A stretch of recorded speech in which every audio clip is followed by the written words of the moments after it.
Lots of angry reactions appeared following President Goodluck Jonathan's decision to spare some of his most controversial ministers in a Wednesday cabinet reshuffle that saw the removal of 9 ministers. Activists and political leaders criticized the president's decision to sack only 9 ministers from a cabinet that had 42 largely non-performing ministers, many facing serious allegations of corruption.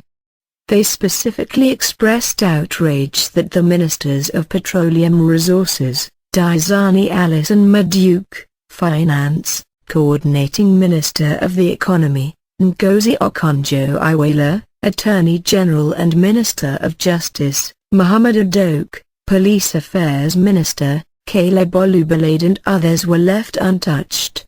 The National Publicity Secretary of the Conference of Nigeria Political Parties, CNPP, Osita Okechukwu said although the president had the discretion to sack any minister, he disappointed Nigerians by keeping Mrs. Diezani Alison-Madueke and Mrs. Okonjo-Iweala in government. Mr. Okechukwu said the economic policies introduced by Mrs. Okonjo-Iweala, who is also the coordinating minister of the economy, were anti-people and at variance with the social condition of the people. He also said the petroleum minister had shown that she did not understand that the nation's refineries could be rehabilitated or that new ones could be constructed. A group, Human Rights Writers Association of Nigeria, HRWA, applauded the sack of the ministers, but insisted that the president must carry out further surgical overhaul of the Executive Council of the Federation to weed out other lazy and incompetent persons currently constituting grave cog in the wheel of progress of Nigeria. The chairman of the Civil Society Network Against Corruption, Outrage, said there was nothing to celebrate about the cabinet reshuffle, stressing that the president should have sacked the non-performing ministers and those variously linked with corruption cases. In particular, he referred to Mr. Wike, said he had no business remaining in government because he was behind the political crisis in Rivers State.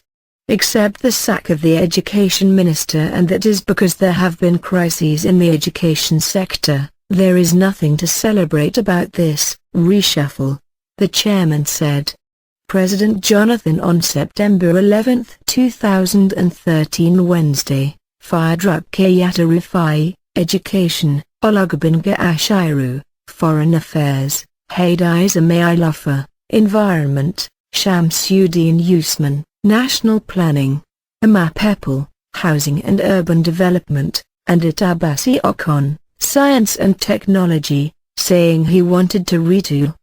3 Ministers of State Zainab Kuchi, Power, Olubolade, Defense, and Diezani, Agriculture, were also affected.